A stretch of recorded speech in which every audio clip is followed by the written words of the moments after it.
वास्तविकता पर आधारित सच्ची कहानियों के लिए हमारे चैनल को सब्सक्राइब करें और नए वीडियो की सूचना पाने के लिए घंटी आइकन दबाएं। तो चलिए दोस्तों कहानी शुरू करते हैं। बहुत समय पहले किसी देश में एक राजा था। उसके महल में एक बहुत सुंदर बगीचा था।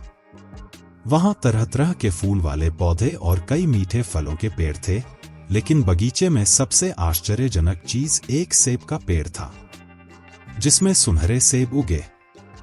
राजा ने इस पेड़ के रखरखाव के लिए विशेष व्यवस्था की थी। जब उसके फल पक जाते थे तो चौकीदार दिन रात पेड़ की रखवाली करता था ताकि कोई सुनहरे सेब चुरा न ले। एक दिन अचानक माली सो गया। जब वह नींद से जागा तो उसने सेब गिने तो एक सेब गायब था। उसने दौड़कर राजा को सूचना दी। जब राजा बगीचे में पहुंचा तो यह देखकर आश्चर्यचकित रह गया कि वहां रखरखाव के इतने पुख्ता इंतजाम थे, लेकिन फिर भी किसी ने सुनहरा सेब चुरा लिया। राजा ने घोषणा की कि जो भी चोर की पहचान बताएगा उसे इनाम मिलेगा। रात को बड़े राजकुमार ने राजा से कहा, वह नजर रखेगा और चोर को पकड़ने की कोशिश करेगा। राजा ने उसे अनुमति दे दी।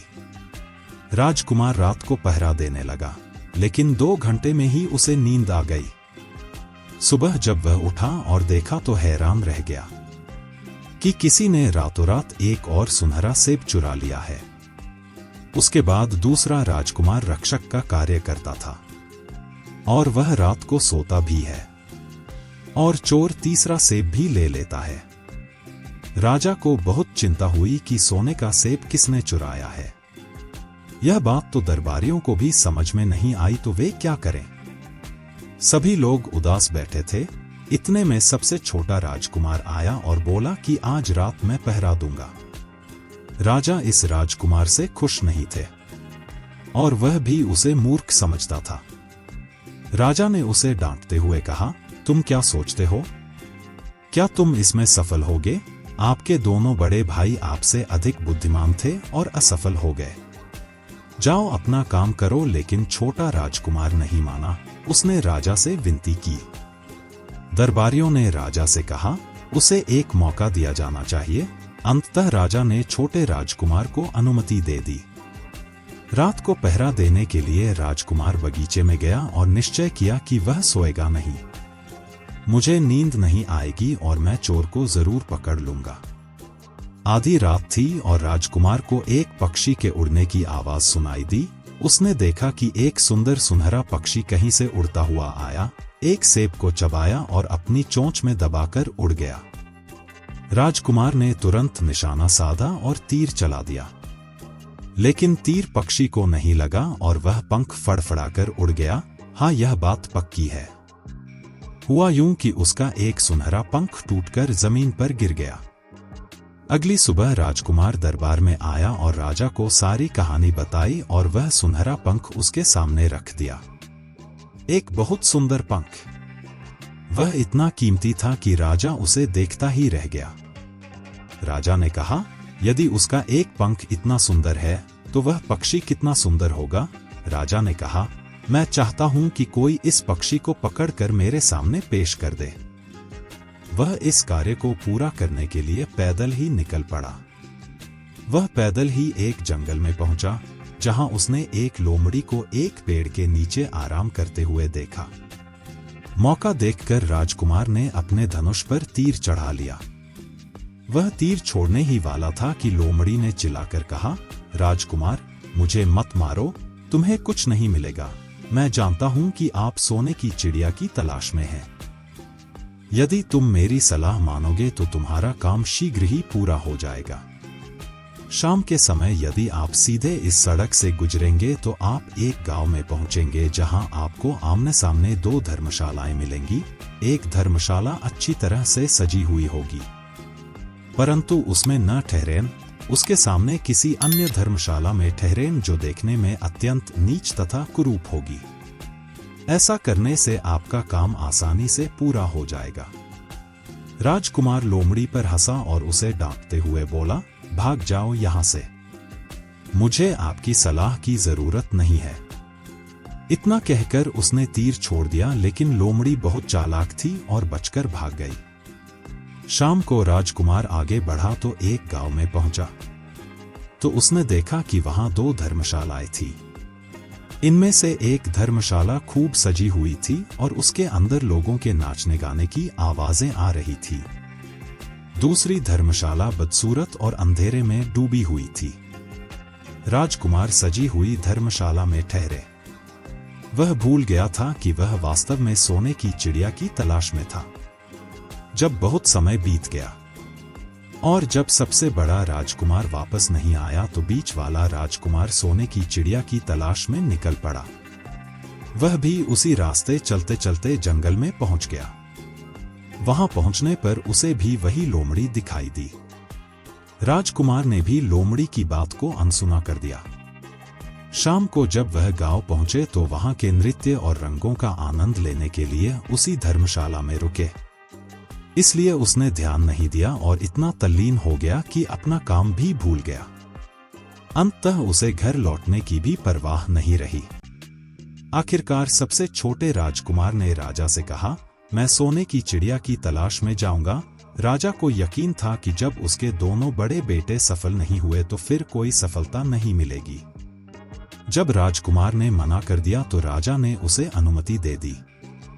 राजकुमार तैयार हो गया और सोने की चिड़िया की खोज में निकल पड़ा। खोजते खोजते उसे जंगल में वही लोमड़ी मिल गई।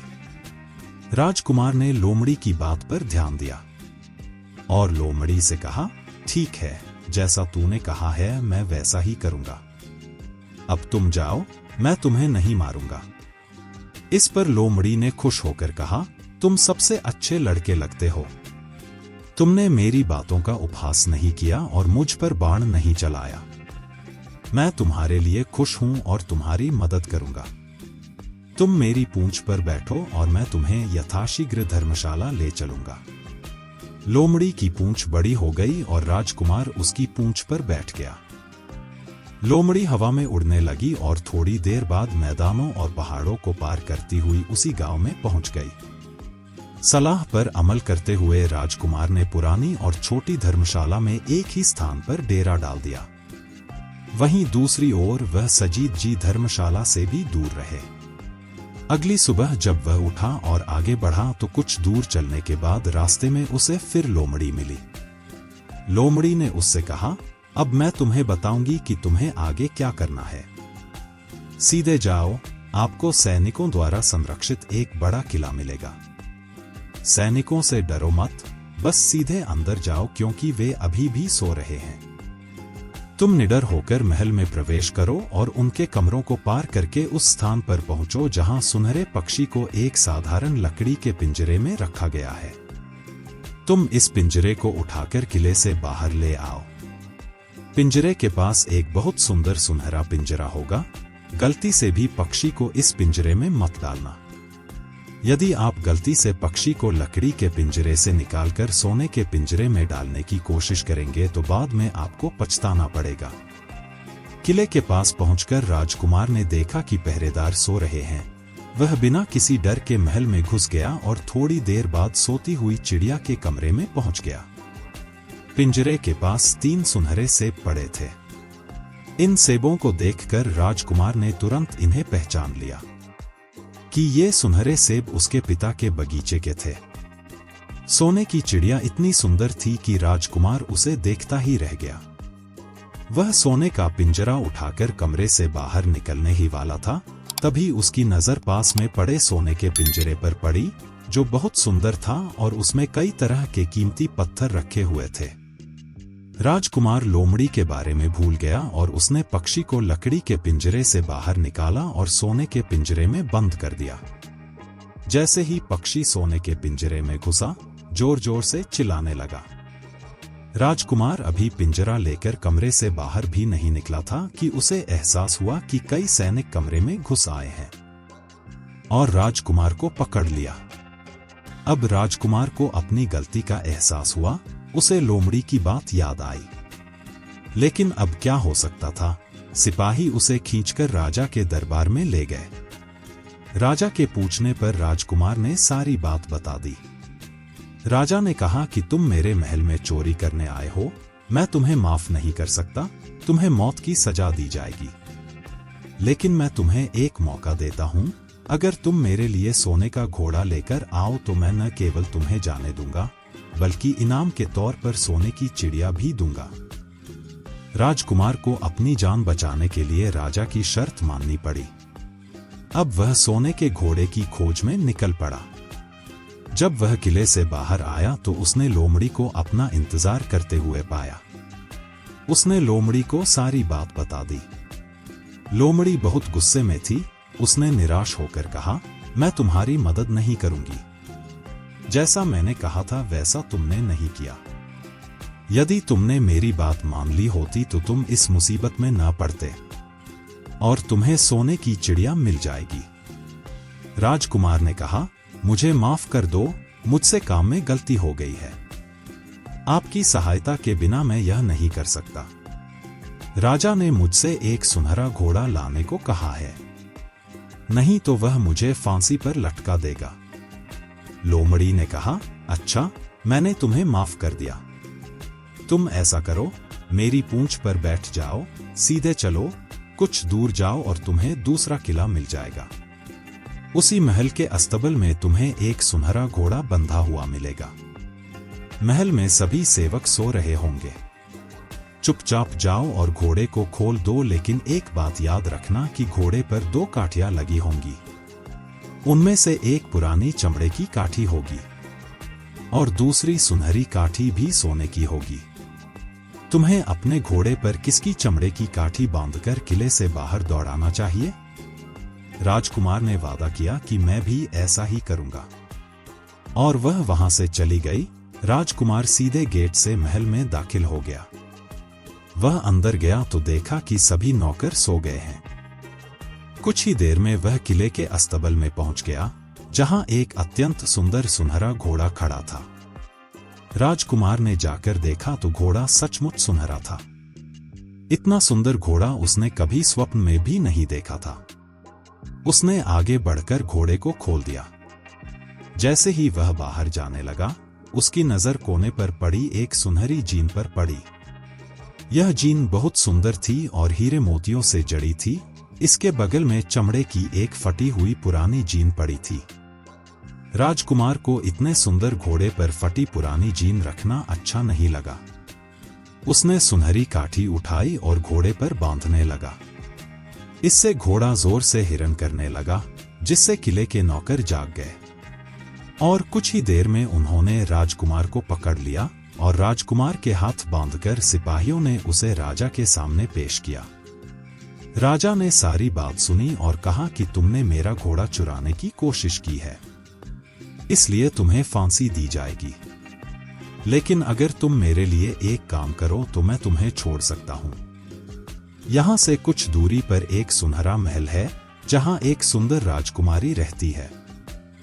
यदि तुम अपनी जान बचाना चाहते हो तो इस राजकुमारी को मेरे पास ले आओ और मैं तुम्हें इनाम में यह सुनहरा घोड़ा दूंगा। तब बेचारा राजकुमार एक नई मुसीबत में फंस गया और उसे राजा की शर्त माननी पड़ी। अब वह सोने के महल की खोज में निकल पड़ा। कुछ दूर चलने के बाद उसे लोमड़ी मिली। पता नहीं लोमड़ी को सारी बातें कैसे पता चल गईं। उसने कहा, देखो, इस बार तुमने मेरी बात नहीं मानी।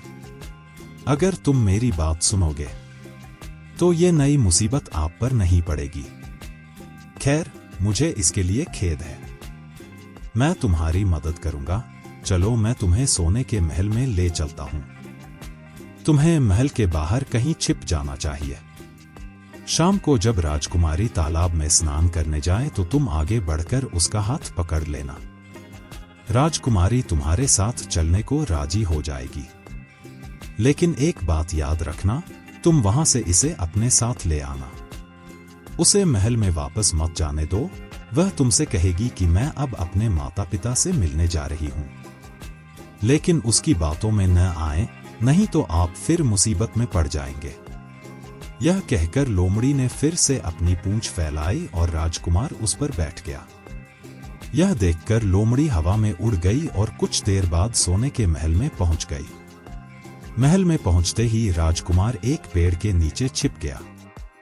शाम को जब राजकुमारी स्नान करने के लिए किले से बाहर निकली तो राजकुमार ने साहस करके उसका हाथ पकड़ लिया। वह बोली, राजकुमार, तुम मुझे जहां ले जाना चाहो मैं तुम्हारे साथ चलूंगी, लेकिन मुझे थोड़ी देर के लिए अपने माता पिता से मिलने दो। राजकुमार ने कहा, नहीं, ऐसा नहीं होगा, अब तुम्हें मेरे साथ चलना होगा। लेकिन राजकुमारी रोने लगी। इतनी सुंदर राजकुमारी को रोता देख राजकुमार का हृदय पिघल गया। प्रिंस ने कहा, ठीक है, लेकिन तुम्हें जल्दी वापस आना होगा। जैसे ही राजकुमारी ने महल के द्वार पर कदम रखा, किले के रक्षक जाग गए और उन्होंने राजकुमार को पकड़ लिया। राजकुमार को बहुत दुख हुआ, लेकिन अब क्या हो सकता था। सिपाहियों ने उसे अपने राजा के सामने पेश किया। राजा बहुत क्रोधित हुआ। उसने उसी समय आदेश दे दिया, इस राजकुमार को फांसी होनी चाहिए। यह सुनकर राजकुमार रोने लगा। इस पर राजा ने कुछ देर सोचने के बाद कहा, मैं अपना आदेश वापस नहीं ले सकता, लेकिन अगर आप मेरे लिए एक काम करें तो आपकी जान बच सकती है। हमारे किले के ठीक सामने यह बड़ा पहाड़ हमारे किले की सुंदरता को खराब कर देता है। यदि तुम जाकर इस पर्वत को गिरा दोगे तो हम तुम्हें क्षमा कर देंगे और राजकुमारी तुमसे विवाह करेगी। राजकुमार किले से बाहर आया और पहाड़ की ओर देखा। उसके हाथ में एक छोटा सा फावड़ा था। उसे समझ नहीं आया, मैं एक ही दिन में इतना बड़ा पहाड़ कैसे खोद सकता हूं। फिर भी उसे अपनी जान बचानी थी, इसलिए उसने पहाड़ खोदना शुरू कर दिया। धीरे धीरे 7 दिन बीत गए। इतने दिनों तक लगातार खुदाई करने के बाद भी वह पहाड़ का केवल एक ही कोना खोद सका और बहुत उदास होकर बैठ गया। अब उसे खुद पर बहुत गुस्सा आ रहा था। उसने खुद से कहा, अगर मैंने लोमड़ी की बात मान ली होती तो कितना अच्छा होता। लोमड़ी ने मुझे हर बार सही ठहराया और हर बार जब मैंने उसकी अवज्ञा की तो मैं नई मुसीबत में पड़ गया। राजकुमार वैसे ही सिर झुकाए बैठा था कि अचानक उसने देखा कि एक लोमड़ी की पूंछ उसके पैरों के पास हिल रही है। उसने ऊपर देखा तो वही लोमड़ी खड़ी थी। लोमड़ी मुस्कुराई और बोली, क्यों, क्या हो रहा है? इस बार मुझे आपकी मदद करने की कोई इच्छा नहीं थी, लेकिन मैं तुम्हें 7 दिन से पहाड़ खोदते हुए देख रहा हूं।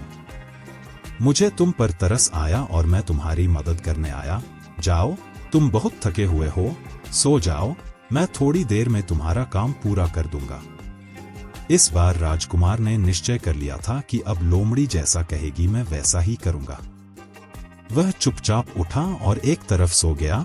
थोड़ी देर बाद उसे नींद आ गई। जब वह सुबह उठा तो उसे अपनी आंखों पर विश्वास नहीं हुआ। पहाड़ का कहीं भी नामो निशान नहीं था और महल बहुत सुंदर लग रहा था। राजकुमार सीधे राजा के पास गया। राजा उसके काम से बहुत खुश हुआ। उसने तुरंत अपने वादे के अनुसार राजकुमारी से उसका विवाह कर दिया। जब राजकुमार सुंदर राजकुमारी को लेकर कुछ दूर चला तो रास्ते में उसे फिर वही लोमड़ी मिली। बधाई हो, लोमड़ी ने कहा। राजकुमार, मैं राजकुमारी को तुम्हारे साथ देखकर बहुत खुश हूं, लेकिन अब तुम्हें सोने का घोड़ा और सोने की चिड़िया भी ढूंढनी होगी, क्योंकि वे दोनों तुम्हारे योग्य हैं और आप उन्हें आसानी से प्राप्त कर सकते हैं। राजकुमार ने कहा, मुझे सोने का घोड़ा और सोने की चिड़िया कैसे मिल सकती है? मैं इस राजकुमारी को भी इस राजा के लिए ले जा रहा हूँ। लोमड़ी ने कहा, नहीं, तुम्हें ऐसा कभी नहीं करना चाहिए। तुम्हारी शादी इस राजकुमारी से हुई है और यह अब तुम्हारी पत्नी है। यदि तुम मेरा कहना मानो तो तुम्हें सोने का घोड़ा और सोने की चिड़िया मिल सकती है। तुम पहले इस राजकुमारी को सोने के घोड़े सहित राजा के पास ले जाओ। राजा प्रसन्न होकर तुम्हें एक सोने का घोड़ा देंगे। तुम उस घोड़े पर चढ़ना और सभी से सवारी करने की अनुमति लें और सबसे अंत में राजकुमारी को अलविदा कहें। जैसे ही आप राजकुमारी के पास पहुंचे, आप उसका हाथ पकड़कर उसे घोड़े पर खींच ले और घोड़े को इतनी तेजी से दौड़ाए कि वह भी दुनिया का सबसे तेज घोड़ा इसकी बराबरी नहीं कर सकता। जाओ, पहले ये काम पूरा करो, उसके बाद आगे का काम मैं तुम्हें बाद में बताऊंगा। मैं तुम्हें रास्ते में वहीं मिलूंगा। राजकुमार ने वैसा ही किया जैसा लोमड़ी ने उससे कहा था। जब सुनहरे घोड़े वाला राजा प्रसन्न हुआ और उसे इनाम के रूप में एक सुनहरा घोड़ा दिया, तो राजकुमार उस पर चढ़ गया और उसे विदा करने लगा। अंत में उसने राजकुमारी को उठाया और किले से काफी दूर अपने घोड़े को दौड़ाता हुआ चला गया। रास्ते में एक पेड़ के नीचे एक लोमड़ी उसका इंतजार कर रही थी। अच्छा हुआ, अब तुम भी चलो सोने की चिड़िया। जब आप सोने की चिड़िया को लेकर राजा के पास पहुंचते हैं, तो वह इस घोड़े को देखकर बहुत खुश होगा। आप उससे कहना कि पहले सोने की चिड़िया का पिंजरा मेरे हाथ में दे दो, फिर मैं तुम्हें यह घोड़ा दूंगा। जब वह तुम्हारे पास पिंजरा लेकर आए तो तुम उसके हाथ से पिंजरा छीन लेना और घोड़े को दौड़ा देना। ऐसा पक्षी ही तुम्हें मिलेगा और तुम्हें कोई पकड़ नहीं सकेगा। इस बार भी राजकुमार ने वैसा ही किया और राजकुमारी के साथ घोड़े पर बैठ गया। और जब राजा ने उसे एक सोने की चिड़िया का पिंजरा दिया तो उसने उसे देखते ही लात मार दी और सोने का घोड़ा हवा से बातें करने लगा। कुछ दूर चलने के बाद उसे लोमड़ी मिली। राजकुमार ने उससे कहा, तुमने मेरी बहुत मदद की है। तुम्हारी वजह से मुझे न केवल सोने की चिड़िया मिली, बल्कि सोने का घोड़ा और इतनी सुंदर राजकुमारी भी मिली। बताओ, मैं तुम्हें क्या इनाम दूं? मैं तुम्हें कुछ न कुछ अवश्य देना चाहूंगी, लोमड़ी ने कहा। यदि तुम प्रसन्न हो तो मेरे लिए एक काम करो, तीर चलाओ और मुझे मार डालो, तो यही सबसे बड़ा काम है जो तुम मेरे लिए कर सकते हो। राजकुमार ने कहा, ऐसा कैसे हो सकता है? तुमने मेरी इतनी मदद की है और बदले में मैं तुम्हें मार डालूं। यह सुनकर कि मेरे साथ ऐसा नहीं होगा, लोमड़ी बहुत दुखी हुई और बोली कि यदि तुम मेरा यह काम नहीं कर सकते तो ठीक है, चले जाओ, लेकिन मैं तुम्हारी भलाई के लिए ही यह बात कह रही हूं। आपको दो बातें अवश्य याद रखनी चाहिए। पहली, कुएं की दीवार पर मत बैठो, और दूसरी, जिन लोगों को फांसी दी जाने वाली है उन पर पैसा खर्च मत करो। राजकुमार ने कहा, भाई तुम भी अजीब हो, मुझे तुम्हारी बातें समझ नहीं आती। मैं क्यों कुएं की दीवार पर बैठूं और ऐसे लोगों पर धन खर्च करूं जिन्हें फांसी दी जाने वाली है? लेकिन लोमड़ी ने उसे कोई जवाब नहीं दिया और अलविदा कहकर वह चली गई। राजकुमार एक सुनहरे घोड़े पर सवार था और राजकुमारी उसके बगल में बैठी थी और एक सुनहरे पक्षी का पिंजरा उसके हाथ में था। जल्द ही राजकुमार छोटे से गांव में पहुंच गया, जिसमें वह दोनों धर्मशाला में थी। ग्रामीण विशेषकर बच्चे उन्हें देखने के लिए उमड़ पड़े। एक सुंदर राजकुमारी को सुनहरे घोड़े पर राजकुमार के साथ बैठा देखकर सभी आश्चर्यचकित रह गए। इसी बीच राजकुमार ने देखा कि गांव के बीच में बहुत से लोग एकत्र हैं और बहुत शोर है। राजकुमार के पूछने पर लोगों ने कहा, वहां दो लोगों को फांसी देने की तैयारी की जा रही है। राजकुमार भी वहां चल दिया और वहां पहुंचकर उसने देखा कि जिन लोगों को फांसी दी जानी थी वे कोई और नहीं बल्कि उसके अपने भाई थे। वे तब से उसी सजी हुई धर्मशाला में रह रहे थे और वे हर तरह के बुरे काम करते थे। वे जुआ भी खेलते थे और जुए में बहुत सारा पैसा हार जाते थे। उसने लोगों से काफी रुपए भी उधार ले रखे थे। इन सब बातों से परेशान होकर गांव वाले उसे फांसी देने जा रहे थे। राजकुमार ऐसा कैसे होने दे सकता था? उसने लोगों से मुझसे रुपए लेने को कहा और इन लोगों को अकेला छोड़ दो, और उन्होंने इन दोनों व्यक्तियों को रिहा कर दिया।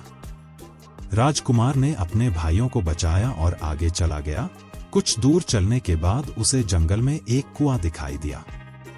कुएं के पास कुछ देर आराम करने के बाद ठंडा पानी पीकर हम आगे बढ़ेंगे। अब तक वह भूल चुका था कि जब वे अलग हुए थे तो लोमड़ी ने उससे क्या कहा था। वह घोड़े से उतरकर कुएं की दीवार पर बैठ गया और आराम करने लगा। उसके दोनों भाइयों ने मौका देखकर उसे कुएं में धकेल दिया। इसके बाद उन्होंने राजकुमारी को घोड़े पर बिठाया और सोने की चिड़िया का पिंजरा उठा लिया और वहां से चलने लगे। थोड़ी देर बाद वे लोग अपने महल में लौट आए और राजा से कहा कि हमने सोने की चिड़िया पकड़ ली है। उसी पक्षी ने हमारे बगीचे से सुनहरे सेब चुरा लिए थे। इसके साथ ही हम एक सुनहरा घोड़ा और एक राजकुमारी भी लाए हैं। राजा बहुत खुश हुआ और महल के सभी लोग जश्न मनाने लगे। लेकिन राजकुमारी खुश नहीं थी, वह हर समय रोती रहती थी। उसने खाना पीना बंद कर दिया। इतना ही नहीं, घोड़े ने पानी पीना भी बंद कर दिया और सोने की चिड़िया भी उदास हो गई।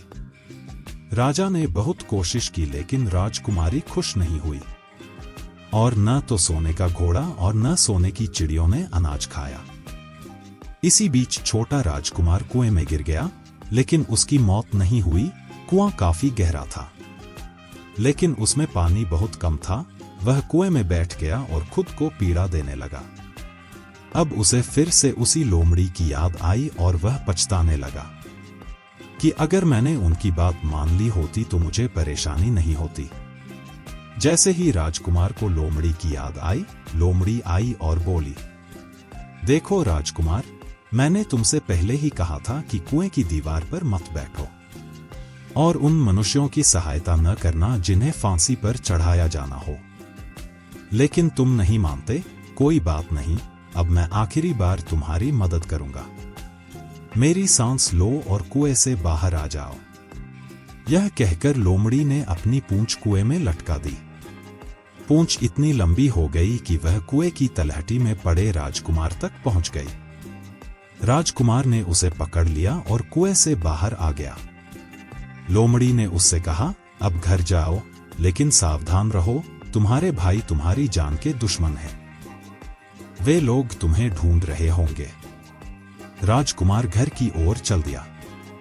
अपने महल पहुंचने पर रास्ते में उसकी मुलाकात एक भिखारी से हुई।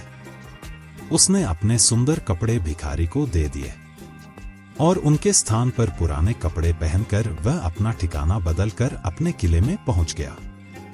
जब वह वहां पहुंचा तो एक बड़ी अजीब बात हुई। सोने का घोड़ा खुशी से हिनहिनाने लगा और अनाज खाने लगा। सोने की चिड़िया भी अपने पिंजरे में खुशी से चहचहाने लगी और गाना गाने लगा। राजकुमारी ने अपने आंसू पोंछे और खुश भी दिखी। लेकिन राजा को कुछ समझ नहीं आया। उसने राजकुमारी से उसका रहस्य पूछा तो उसने कहा, मैं तुम्हें पूरी कहानी पहले ही बता चुकी हूं। तुम्हारे दोनों बड़े राजकुमारों ने छोटे राजकुमार को धोखा दिया है। उन्होंने तुम्हें भी धोखा दिया है। लेकिन अब जब आपका छोटा राजकुमार यहाँ है तो मैं बहुत खुश हूं। मेरी उससे शादी हो चुकी है और मैं उसके साथ अकेले रह सकती हूं। फिर उन्होंने खुरदरे कपड़े पहने एक आदमी की ओर इशारा करते हुए कहा, वह आपका छोटा राजकुमार था। राजा ने भी अपने छोटे लड़के को पहचान लिया। अब राजा ने अपने छोटे बेटे के बारे में अपना विचार बदल दिया। अब वह उसे बहुत बुद्धिमान और बहादुर समझने लगा और उससे बहुत प्यार करने लगा। उसने उसे राज सिंहासन पर बैठाने का निश्चय किया और बड़े हाकिमों ने अपने छोटे भाई के साथ विश्वासघात नहीं किया, बल्कि उन्होंने राजा के साथ भी विश्वासघात किया था, जिससे राजा उनसे बहुत क्रोधित हुए। इसलिए उन्होंने उन दोनों को अपने राज्य से निकाल दिया। उसके बाद राजकुमार ने बड़ी धूमधाम से राजकुमारी से विवाह किया और दोनों खुशी से रहने लगे। लेकिन राजकुमार लोमड़ी को नहीं भूला था, जिसने उसकी मदद की थी। उसने एक दिन समय निकालकर जंगल में लोमड़ी की तलाश की। बहुत खोजने के बाद उसे यह लोमड़ी एक खोखले पेड़ पर चुपचाप बैठी हुई दिखाई दी। लोमड़ी बहुत दुखी हुई और पहले से काफी कमजोर हो गई। जैसे ही लोमड़ी ने राजकुमार को देखा, वह उसे पहचान गई और बोली, राजकुमार, तुम यहाँ कैसे आए? राजकुमार ने कहा, मैं तुम्हें ढूंढने आया हूँ। मेरे बगीचे में आकर शांति से रहो, वहां तुम्हें कोई कष्ट नहीं होगा। यहाँ जंगल में तुम्हें खाने पीने की परेशानी होगी और जंगली जानवरों और शिकारियों का डर रहेगा। लोमड़ी ने कहा, नहीं राजकुमार, मैं यहीं ठीक हूँ और अब तुम्हें मुझसे क्या लेना देना। तुम्हारा कार्य पूरा हो गया, अब तुम अपने राज्य में सुखपूर्वक रहो। राजकुमार ने कहा, नहीं, तुमने मेरा बड़ा साथ दिया है, मैं तुम्हें इनाम देना चाहता हूँ और मैं इसे अपने पास रखना चाहता हूँ। राजकुमारी भी बहुत खुश होगी। लोमड़ी ने कहा, अगर तुम सच में मुझे इनाम देना चाहते हो तो वह तुम्हें अभी देखना चाहती है। तो मेरे लिए एक काम करो, मैंने तुमसे पहले ही कहा था कि तुम मुझे तीर मारो और मैं मुक्त हो जाऊंगा। दरअसल एक जादूगर ने मुझ पर जादू कर दिया है। मैं लोमड़ी नहीं हूँ, मुझे उसके जादू के प्रभाव में लोमड़ी बनकर रहना होगा। मैं इस राज्य का राजकुमार हूँ। तुम्हारा विवाह कहाँ की राजकुमारी से हुआ है? वास्तव में वह राजकुमारी मेरी छोटी बहन है। यदि तुम तीर चलाकर मुझे मार डालो तो इस मंत्र से मैं बच जाऊंगा और फिर से अपने देश लौट सकूंगा। यह सुनकर राजकुमार बहुत उदास हो गया। उसने तुरंत अपने धनुष पर तीर चलाया और लोमड़ी को छोड़ दिया। जैसे ही तीर लगा, उसमें से एक सुंदर राजकुमार निकला। फिर दोनों राजकुमारों ने एक दूसरे को गले लगाया। उसके बाद दोनों राजकुमार महल में लौट आए, जहां राजकुमारी अपने भाई से मिलकर बहुत खुश हुई।